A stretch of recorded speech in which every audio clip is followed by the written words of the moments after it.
Halo, pada kesempatan kali ini kita akan membahas tentang contoh kasus penerapan COVID 2019.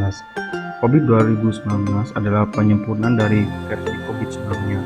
Sementara COVID sendiri adalah kerangka kerja yang paling sering digunakan dalam penyusunan tata kelola TI suatu organisasi atau perusahaan. Karena COVID dinilai paling efektif dan efisien dalam penyusunan tata kelola teknologi informasi di organisasi atau perusahaan. Saat ini, transformasi digital gencar dilakukan oleh organisasi atau perusahaan agar organisasi tersebut dapat terus tumbuh dan berkembang. Adopsi teknologi tentu tidak dapat dilakukan secara tiba-tiba dan menyeluruh. Perlu tujuan yang terukur, perencanaan yang matang, dan konsep yang jelas mengapa suatu teknologi harus diadopsi dan diimplementasi oleh organisasi atau perusahaan.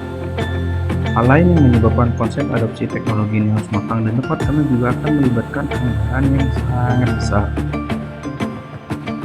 Adapun proses pengeluaran anggaran dalam adopsi teknologi meliputi pembelian pengadaan perangkat keras lunak, infrastruktur jaringan internet maupun internet, serta peningkatan skill dan kompetensi karyawan atau SDM, serta yang terakhir sertifikasi dan penyusunan kebijakan.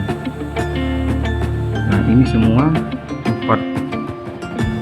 pos pengeluaran dari anggaran yang akan dihasilkan atau dilakukan setelah penyusunan kelola. Maka dari itu dapat disadari bahwa kenapa organisasi membutuhkan tata kelola teknologi agar dapat mengelola itu semua. Dengan begitu organisasi atau perusahaan dapat mencapai tujuannya dan uang maupun anggaran yang sudah dikeluarkan menjadi tepat guna dan tepat sasaran. Dalam dunia IT, ada sebuah kerangka kerja yang lazim digunakan untuk menyusun tata kelola teknologi informasi. Adalah COVID, kerangka kerja yang dimaksud. Kerangka kerja tersebut merupakan sekarang mengeluarkan versi terbarunya, yakni COVID 2019. Kerangka kerja COVID ini dikeluarkan oleh ISAKA, organisasi yang berfokus pada penyusunan tata kelola dan risetnya semua hampir mengenai IT governance system. Ternyata pada kenyataan tidak banyak yang membahas COVID dalam berbahasa Indonesia. Ada sebagian namun masih dinilai terlalu teknis dan terkesan kaku. Padahal COVID-19 banyak sekali dimanfaatkan juga untuk penelitian baik tingkat skripsi hingga disertasi seperti yang dikatakan di awal video. Di video kali ini kami akan mencoba menjelaskan secara sederhana, jelas serta gamblang tentang bagaimana COVID diimplementasikan. Penjelasan video ini juga akan disertai dengan contoh kasus agar lebih mudah dipahami. Sekarang masuk ke sebagian studi kasus. Sebuah perusahaan yang bergerak di bidang consumer goods dan pernah memiliki banyak anak perusahaan di seluruh negara dunia ingin mengadopsi sebuah teknologi yang bisa digunakan untuk bisa mengintegrasikan seluruh proses bisnis dan mengkonsolidasikan laporan semua bisnis dan unit usahanya. Ingat, tujuannya adalah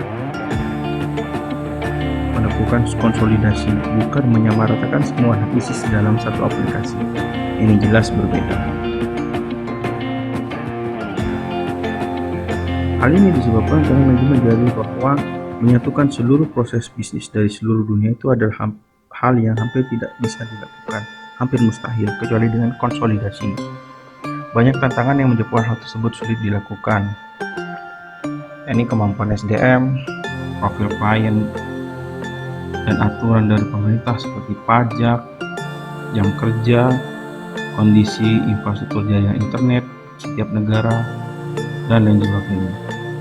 Jadi ini adalah kendala-kendala yang sering kali muncul dalam penyusunan tata kelola.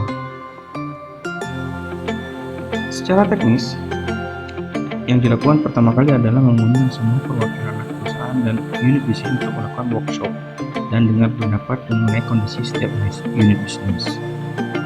Yang kedua adalah eksekutif manajemen atau manajemen kantor pusat menghimpun kondisi anak dan unit bisnis tersebut dan menyusun strategi dalam pengembangan.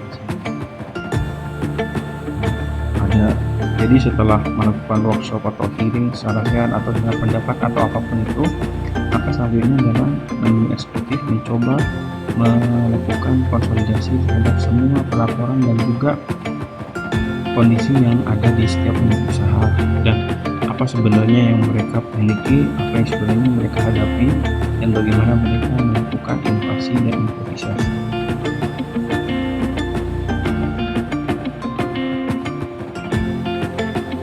Yang ketiga adalah membuat suatu rumusan tentang bagaimana strategi perusahaan dan tujuan ingin dicapai.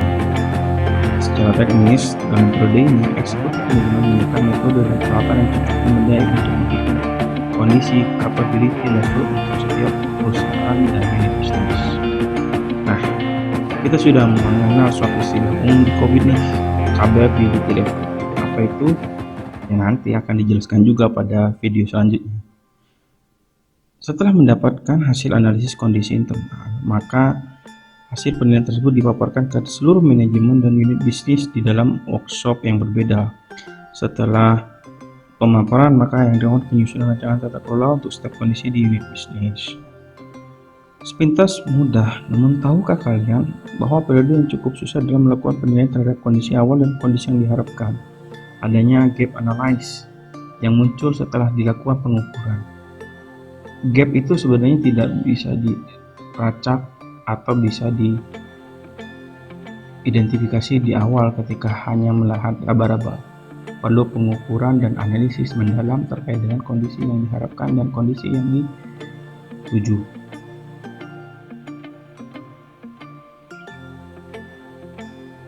Di dalam COVID 2019, penilaian tersebut harus melalui penilaian tentang faktor desain di setiap unit bisnis.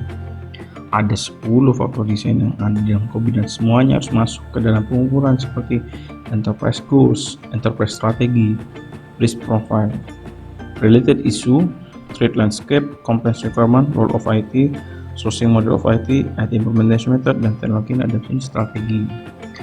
Enterprise strategy lebih kepada bagaimana strategi perusahaan, terus goals mengenai tujuan, risk profile, profil risiko yang sering dihadapi oleh unit usaha baik maupun secara global. Enterprise size adalah ukuran tentang seberapa besar perusahaan itu dari skalabilitas jumlah karyawan, threat landscape yang dihadapi ketika berhadapan dengan luas wilayah tertentu, serta compliance requirement tentang bagaimana perusahaan dapat bisa menyesuaikan kondisi internal dengan kondisi aturan eksternal. Role of IT melihat bagaimana seperti apa peran dari IT ini, apakah sebagai salah satu tonggak atau cuma supporting system. Sourcing model for IT dilakukan secara internal, mandiri, atau dilakukan melalui pihak ketiga melalui cloud dan lain sebagainya. IT implementation method, apakah sudah cukup agile atau masih berupa tradisional seperti waterfall method dan teknologi adoption strategi.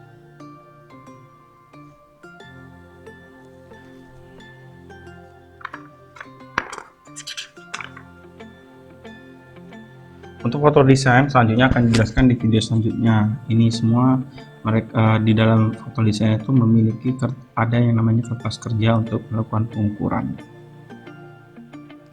Oke, jadi dari situ kita akan dapatkan